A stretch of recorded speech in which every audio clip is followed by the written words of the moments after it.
I'm Abby. I'm attempting to cover double the albums I typically cover in a given month, and all of those bonus albums will be double albums. Welcome to Double Album December. They don't know any of our songs.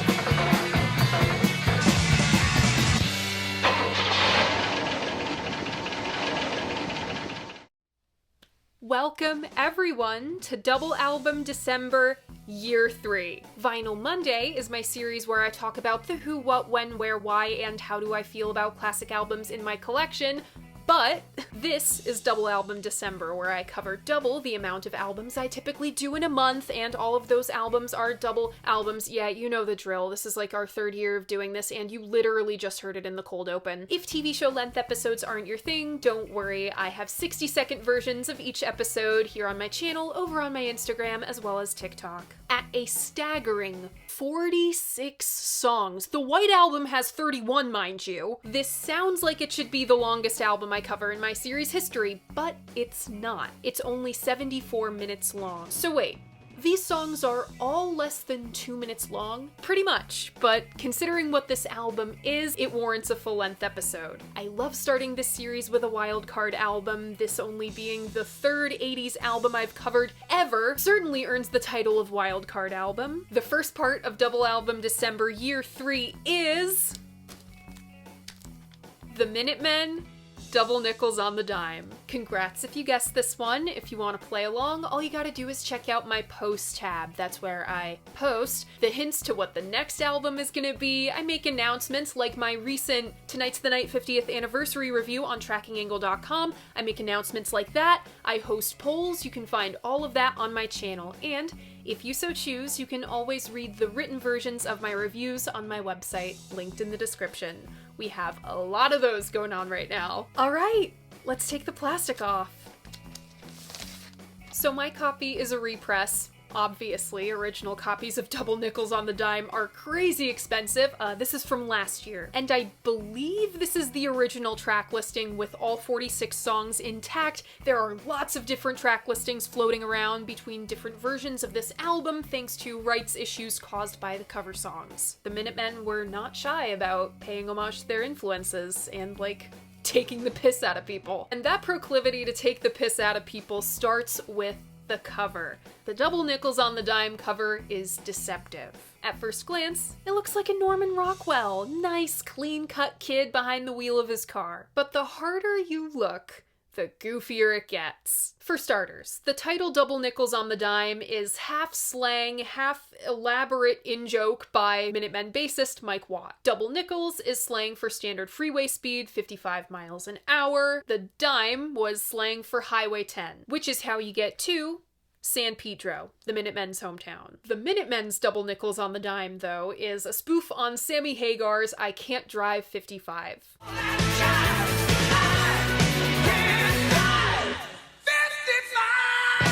The guys thought the lamest and most un-rock and roll thing ever, so they decided to take the piss. Shot by friend of the band Dirk Vandenberg, this is Mike Watt behind the wheel of his VW Bug under the San Pedro sign on the Harbor Freeway, aka Route 10. It's a little out of focus, but if you look really hard at the speedometer, he is driving exactly 55 miles per hour. This is not photoshopped. They actually made the effort to get this. It took 2 whole days of driving and 4 passes under the sign to get the shot. Getting the shots of George and Boone for the back cover was way easier. And the fact that we can fit all the lyrics for the whole album on this little green bar says a lot about how the Minutemen write, but we're not going to get into that quite yet. Opening up the gatefold, we have illustrations by SST Records' in-house artist of sorts, Raymond Pettibone. On Double Nickels on the Dime, we have the Minutemen. That's D. Boone on guitar and lead vocals, Mike Watt on bass, singing lead on Take 5D, Dr. Wu and the Politics of Time, and George Hurley on drums. They are joined by Joe Beza, Dirk Vandenberg, and Joe Rucknowski, all playing their guitars on Take 5D. We've guest lyricist Joe Beza, Jack Brewer, Joe Carducci, Dirk Vandenberg, and Hank and Chuck. Double Nickels on the Dime was produced and engineered by Ethan James.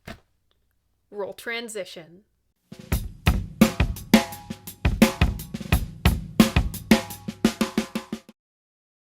As stated by the inimitable... Okay, wait, maybe Thurston Moore can do it pretty well. You just look at me. Yeah, you like hell? You saw Voidoids 100 times! The mostly inimitable Mike Watt. Quote, "It doesn't seem like anything got out that was understood by people easily. From our name, to the records, to our songs, it all got twisted up. Mike also said, to really know about us, I guess you have to ask about us." Which is exactly what I did after watching a video by Robert's Record Review around this time last year listing Double Nickels on the Dime as his favorite double album. He had Exile on Main and Blonde on Blonde rounding out his top 3, so I knew he knew ball. So I had to ask, if this record is so important and so good, how haven't I heard of the Minutemen? As put by author Michael Azerrod, quote, "They were the band that was good for you, like dietary fiber. The only thing was most people wanted a cheeseburger instead." Thankfully, I'm a vegetarian, so I asked, who are these guys? I know I'm skipping way ahead. I usually save lyrical analysis for the last chapter of my videos, but the Minutemen answered this question for us right here on this very album. And understanding who these guys are and how they work is essential for understanding their work and how we got an album like Double Nickels in the first place. History lesson part 2 is the Ballad of the Minutemen. Me and Mike Watt, we played for years. The Minutemen were built on the childhood friendship of guitarist Dee Boone and bassist Mike Watt, growing up together in the working class neighborhood of Pedro. They discovered rock and roll together. Mike introduced Boone to The Who and Cream. They discovered classical text together, and they became history nerds together. Punk rock changed our lives. Discovering groups like Richard Hell and the Voidoids, The Clash, and Wire blew the lid off everything they were doing. Sharing a rehearsal space with label mates Black Flag. I never get to hold up this album in any of my videos because this is a part of my music taste that I just don't post about really. The story behind this one, oh my god, that could be an episode in and of itself. Anyway, sharing a rehearsal space with Black Flag also affected the Minutemen's music. Quote, "When you play with a band like that, you don't want to sound like them. If they were going to play that fast heavy metal, then we couldn't do it. So we got this other stuff going. We were fucking corn dogs." The Minutemen were not Joe Strummers or Richard Hells or even Black Flag. They did not look cool, and they did not play cool music by the standards of the scene. They weren't really accepted by the hardcore scene or the punks. This is a hardcore band, right? The Minutemen are a hardcore band, but they're hardcore with an asterisk next to it, the way Turnstile are a hardcore band with an asterisk next to it. I mean, they were definitely hardcore when I saw them in people's basements in 2016, 2017. Now they're doing their own thing completely, like the Minutemen did their own thing completely, venturing into jazz and prog and bordering on ska. They did whatever. It was part of their interpretation of the punk ethos. They got banned from cool venues like the Whiskey. Quote, "Hollywood shut us out. We were forced to make things happen." Mr. Narrator, this is Bob Dylan to me. One of the few greats that really spoke to Mike was Dylan. Quote, "He was probably the only person who I listened to the words in the 70s. Our band could be your life."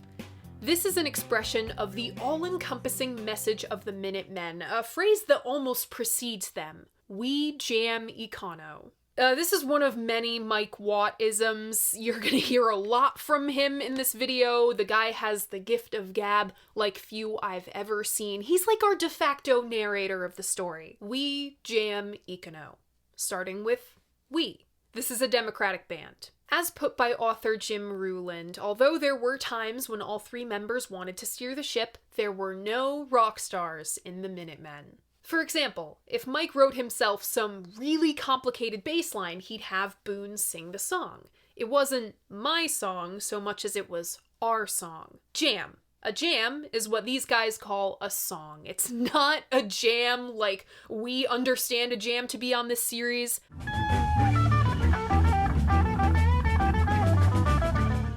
Not by a long shot. These jams are averaging 60-second bursts of energy and sideways wisdom.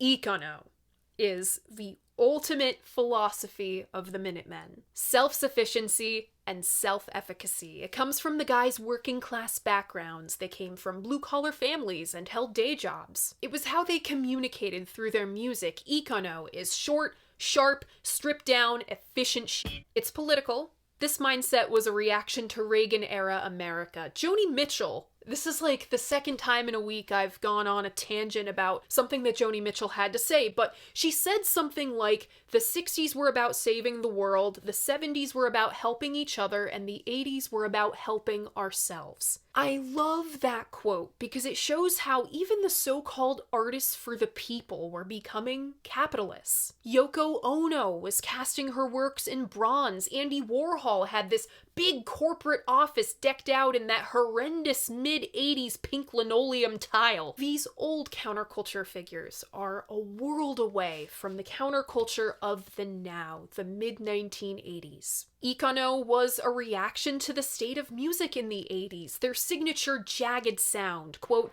a metaphor for the kind of alertness required to fight back against the encroaching mediocrity of rock and roll. According to Azerrad, quote, short songs not only reflect a state of dissatisfaction and non-complacency, they simulate it. Econo is unpretentious, and of course, Econo is budget. These guys are not by any means rolling the high life. They're borrowing Black Flag's van and cutting holes in the dash to let air in when the piece of shit van's catalytic converter inevitably dies. You can record Econo too. The Minutemen's previous albums took no more than 20 minutes in the studio. They spent no more than $1,500 on each. They mixed it in no more than a day or two, and it was done. Econo was how they traveled. When they went on tour, they crashed at people's houses, drove their own van, were their own roadies. Econo was how they dressed. Mike Watt's signature flannel shirts, a nod to one of his childhood heroes, John Fogerty of CCR. And then you have Boone wearing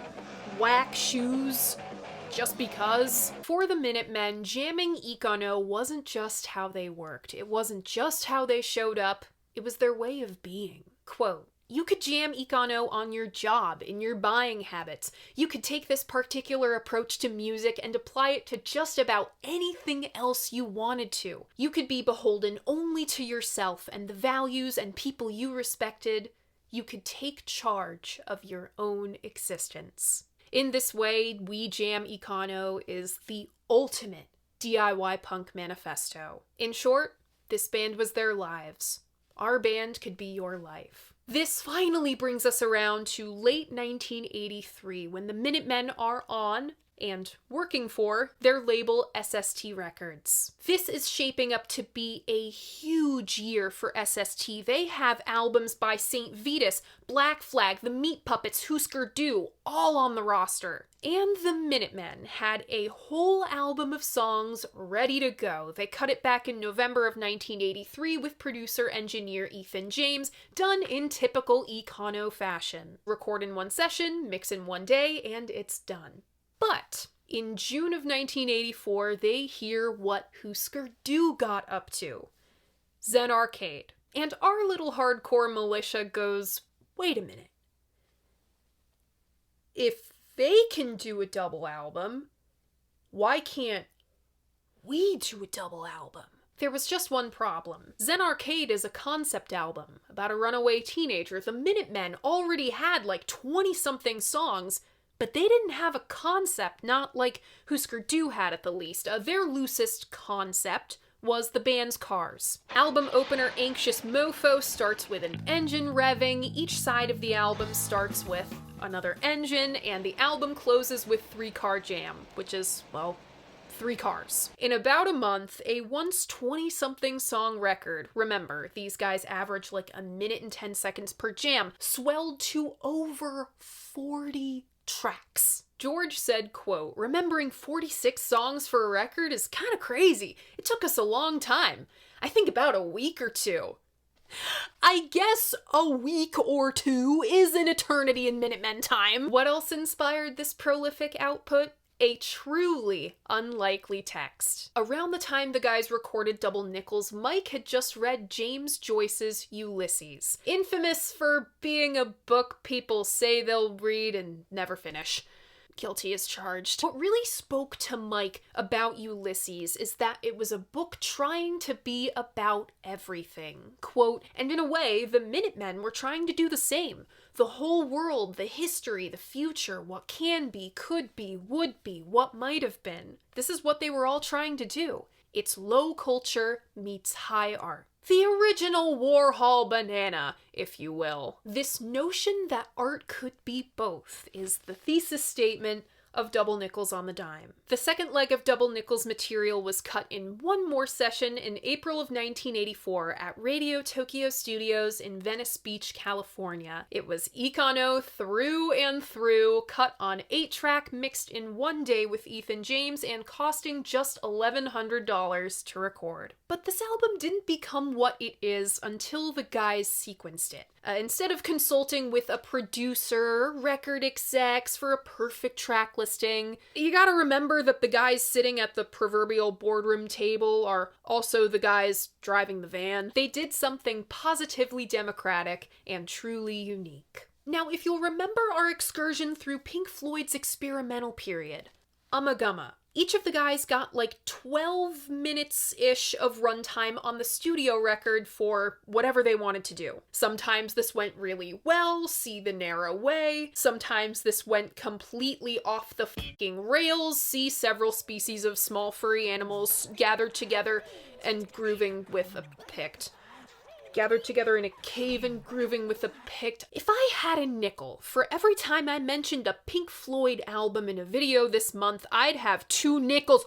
Oh my god, there's 2 nickels! There's 2 nickels! We found the 2 nickels! Well, they liked the idea Floyd had, and each Minuteman got to sequence their side of the record, laying out all the song titles on a table, quote, like a potluck, and each member took turns selecting his favorite dish until his plate was full. Wait, so if there's 2 sides to a record, and there are 3 Minutemen, and a double album has 4 sides across 2 discs, what happens to the 4th side? Well, that side of the record is called side shaft, shaft being Minutemen slang for crap. The leftovers. It's all the songs no one picked. In taking up this friendly challenge from Husker Du, this album would be unlike anything else the Minutemen made before or since. The track listing of Double Nickels on the Dime goes as follows.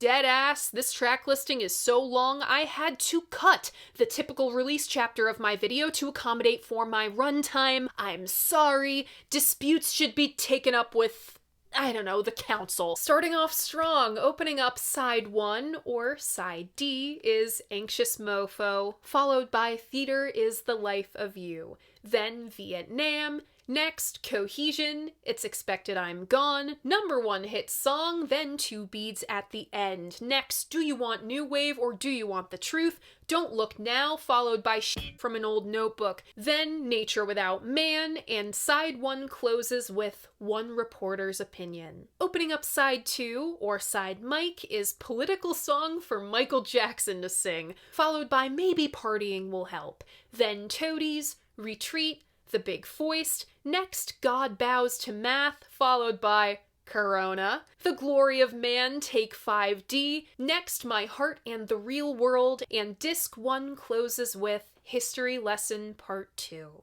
Opening up Disc 2 and side George is You Need the Glory, followed by The Roar of the Masses Could Be Farts. Next, West Germany, then The Politics of Time and Themselves. Then, Please Don't Be Gentle With Me, Nothing Indeed, No Exchange, There Ain't Shit on TV Tonight. Then, This Ain't No Picnic, and side 3 closes with Spillage. Opening up side 4, or side chaff, is United Song for Latin America. Then Jesus and Tequila, June 16th. Next, Storm in My House, Martin's Story, Ain't Talking About Love. Then Dr. Wu, Little Man with a Gun in His Hand, The World According to Nouns, Love Dance, and the album closes with 3 Car Jam. That track listing took literally a whole page of notes.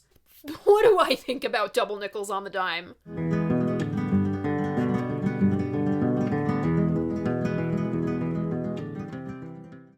From from the sheer volume of material on Double Nickels, this album poses a very unique challenge, one I've faced on like a slightly smaller scale before, but we've never exactly had the factor of 46 songs. Because of Double Nickels on the Dime being the double album that it is, I simply can't do my standard track-by-track breakdown without it getting tedious and repetitive. Why bog this thing down by getting tedious and repetitive? This is the spirit of the Minutemen we're channeling here. This is Econo! And this is a bonus video. Things tend to go off the rails with my bonus videos when I treat it like a Vinyl Monday. This is Double Album December. This is special. It's the most wonderful time of the year. So with Double Nickels, I will be executing what I now call the melancholy defense, fleshing out my major points with specific examples from the track listing, focusing on my favorites. There's a lot of material on this record. Everyone's favorites are going to be different. Here are mine. But before all that, I have to share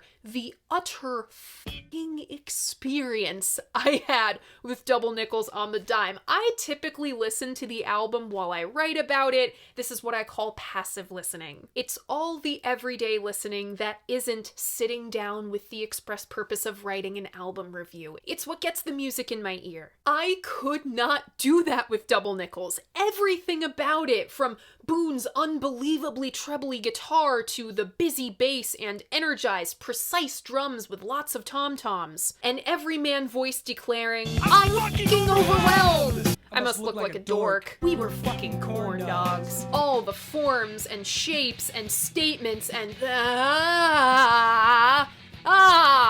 It doesn't just get in the ear, it fills the ear. Double Nickels demands your attention. I was fucking overwhelmed. I saw the track listing go into the 40s and just about had a panic attack. Once I calmed down and found my footing, man, I had fun. Because the music is fun and the writing totally embodies the one thing I love about rock and roll and I hope to showcase with all of my output. It embodies the human element. The music, to begin with. Since there's like no space on the record between songs, Double Nickels is accidental prog. It reminded me a lot of my experience with Trout Mask Replica, baby. In what world do I find Trout Mask a source of comfort and familiarity? Apparently this one. I hear a lot of beef heart in Boone's vocals. Every line is delivered with utter conviction and a fair amount of beat-face sweat. It feels like a yarn ball of music. Everyone's playing random shit on top of each other. Think about the first few bars of Vietnam, or the back half of Take 5D.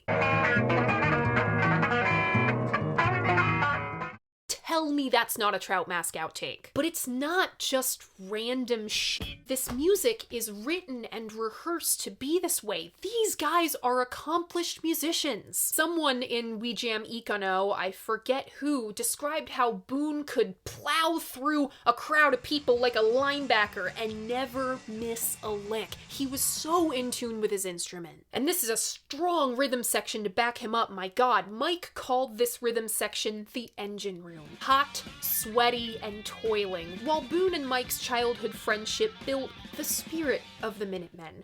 Mike and George really build the music. They do weird math to positively weird equations throughout Double Nickels, but the outcome is always prime. The roar of the masses could be farts is George's best playing on the record. He's playing pockets all over the place. Add Boone's guitar in, and the Minutemen feel like way more than three people playing. I remember when I learned this band was technically a power trio, and I was like, how are they doing what Cream couldn't do with tons of overdubs and like psychedelic studio shit? They could play nice and they could play fucking fierce. I got bodied by The World According to Nouns. It's mathematical and it's menacing. Once you find the groove that gets you into the record, whichever that may be, you can't help but dance like no one is watching. The glory of man is danceable in the way something is danceable when someone tells you you cannot dance to a song. You're gonna find a way, and the engine room finds it. Boone's fast riffing is like a shot of energy right to the body. In how utterly, radically inspired the music is,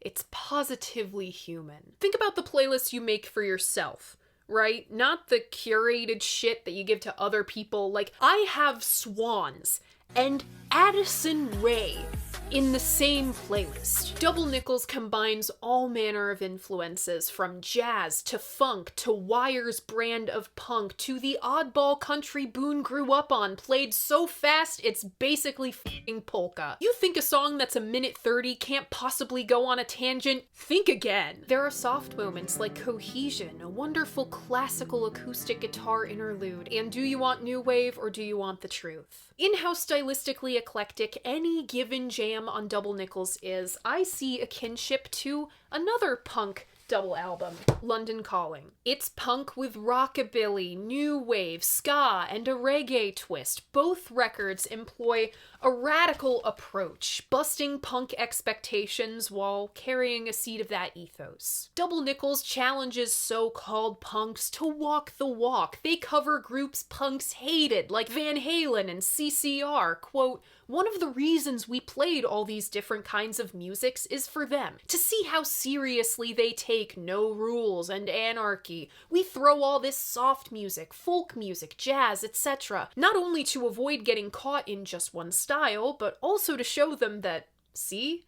You didn't want any rules. This is what you wanted." Double Nickels has the sense of humor needed to make a banana high art. #1 hit record takes the piss out of the industry with the obligatory "you and me, baby" hook and lyrical slop like "twinkle, twinkle, blah, blah, blah." And these guys take the piss out of themselves. What can be romantic to Mike Watt? He's only a skeleton. His body is a series of points. He's chalk. He's a dartboard. His sex is a disease. He's a stop sign. He's a stop sign. God, that's good. So what the hell is the grounding force of Double Nickels? The potency of Boone and Mike's writing. It's Expected I'm Gone is the essence of Double Nickels. Very audible bass guitar playing a deliberate, repetitive Econo bass line. George plays a sturdy, heavy-footed groove. It's funky. Boone is doing his Beefheart thing with the vocals, and his guitar is cutting angular shapes. The lyrics read like a grounding exercise in the face of uncertainty. I can make seconds feel hours. I make certain that my head is connected to my body. No hope. See, that's what gives me guts. It's an assertion of humanity. Vietnam invokes CCR's slamming of the Vietnam War, urging the listener to think of the overall cost of lives. At first, it's worded like a high school math problem. West Germany is about the Cold War on the surface, but it speaks to a very relevant feeling in our current times. A people are battlefields, east and west. The lines are drawn. How are you to live?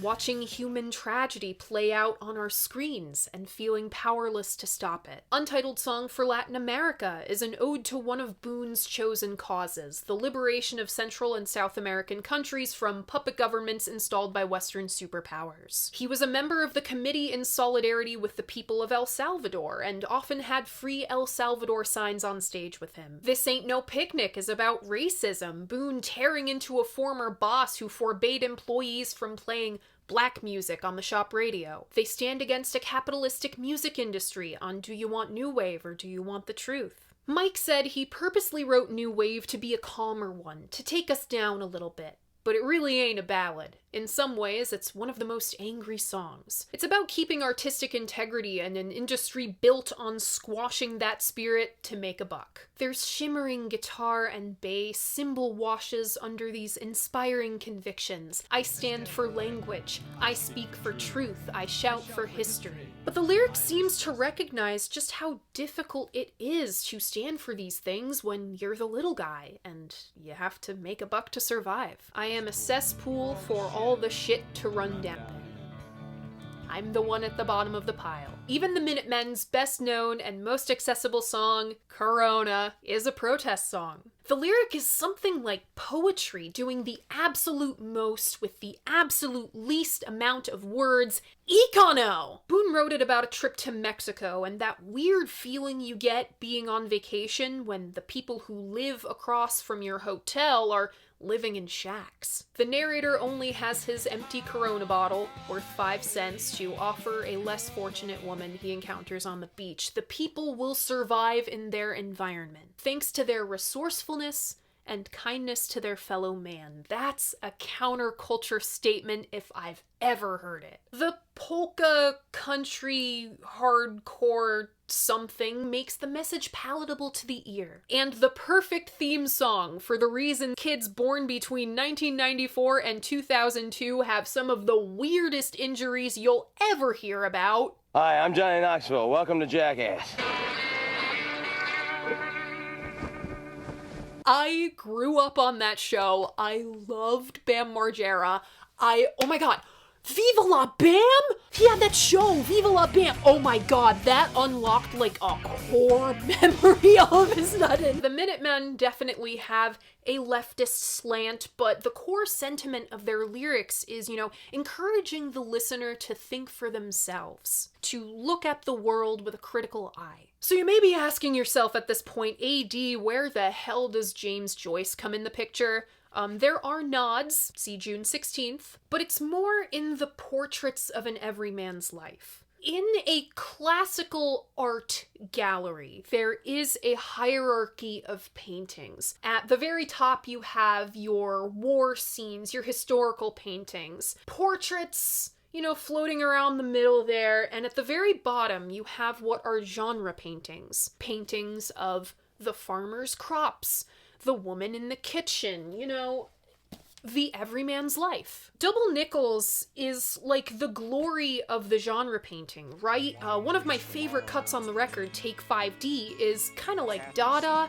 Dada qualities carry through a lot of Minutemen songs. Mike's spiels, more Minutemen lingo, they would get chopped up into lyrics. The lyrics of 5D, though, were taken from a landlord's note about a leaky shower, putting that over bells and thin, fine arches of guitar that sound like a fiddle, something low-life and utterly disgusting like "don't use the shower" meets folk finery. I used to do this with my really, really old album reviews, and I wish I still did. What 3 things will I take away from this album? Number 1, the fun I had shouting out Boone's exclamations to no one in particular. Double Nickels is a constant conversation between the unit of the band and the world around them, between the band and you. It's a constant sharing of ideas. Once I stopped balking at the 40-something jam-long track listing, Double Nickels made me feel welcomed into that conversation between the Minutemen. Number 2, the utterly life-affirming statements. Being born is power. The people will survive. I stand for language. I stand for truth. That's punk as fuck. And it's the fortitude needed to be a proud fucking corn dog in a world of cool people. That theme was a huge part of last year's double album, December Part 1. What being cool is. I happen to think being cool is being a fucking corn dog. The third thing I will take from this is the childlike joy that I hear on Double Nickels, and I see in the footage of the guys playing this material. Boone, in particular, had this childlike joy. He was this big guy bouncing around stage like a kid while people are throwing shit at him and spitting in his face, bouncing like a kid in your garage with your dorky best friends in the face of all that is trying to bring you down and crush your spirit. That's punk. Everything the Minutemen did was utterly self-sufficient. They were never these great big stars because they never really wanted to. This was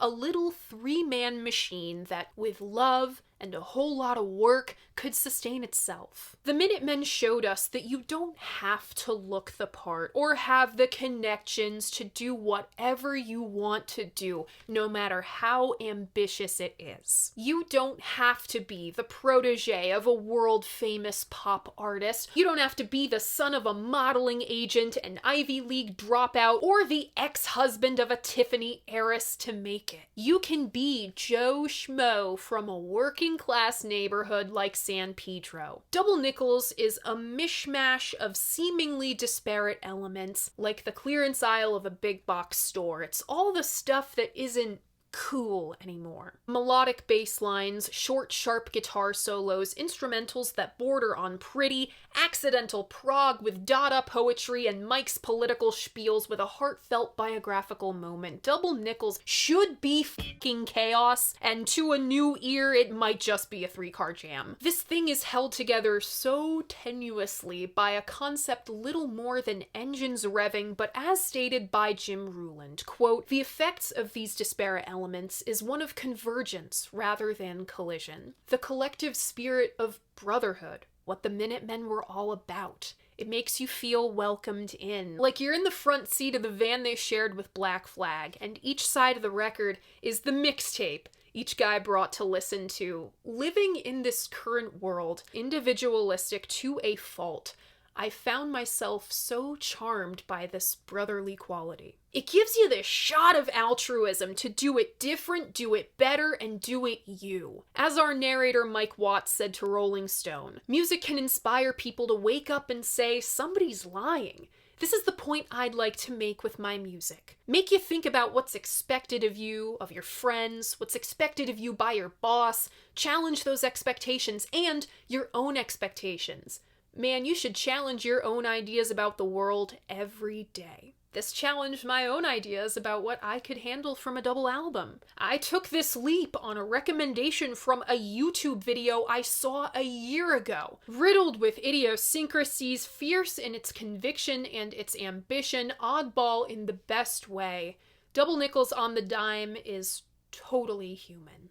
Oh my god, I have like 15 listed, but I think that's fine because if you put all 15 of these together, it's like the runtime of a typical 5 or 6 songs that I would have in my personal favorites. I have like the entire first side, Anxious Mofo, Theater's the Life of You, Vietnam, Cohesion, It's Expected I'm Gone, #1 hit record. It's so well sequenced and it's completely by accident. I love New Wave, Retreat, The Big Foist, Corona, obviously, The Glory of Man, 5D, History Lesson Part 2, This Ain't No Picnic I like, The World According to Nouns fucking rips, and Van Halen is in my blood, so let's throw the cover in there. Why the hell not? If you want to keep up, I have a Spotify playlist of all my Vinyl Monday and Double Album December favorites linked in the description, and that is it. That is Double Album December, Year 3, Part 1, Double Nickels on the Dime. What do you think of this album? What do you think of the Minutemen?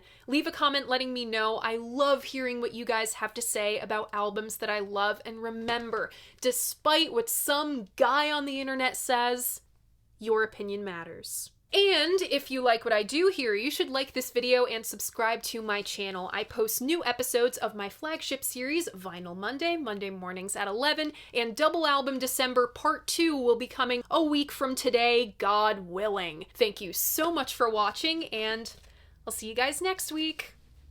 Bye!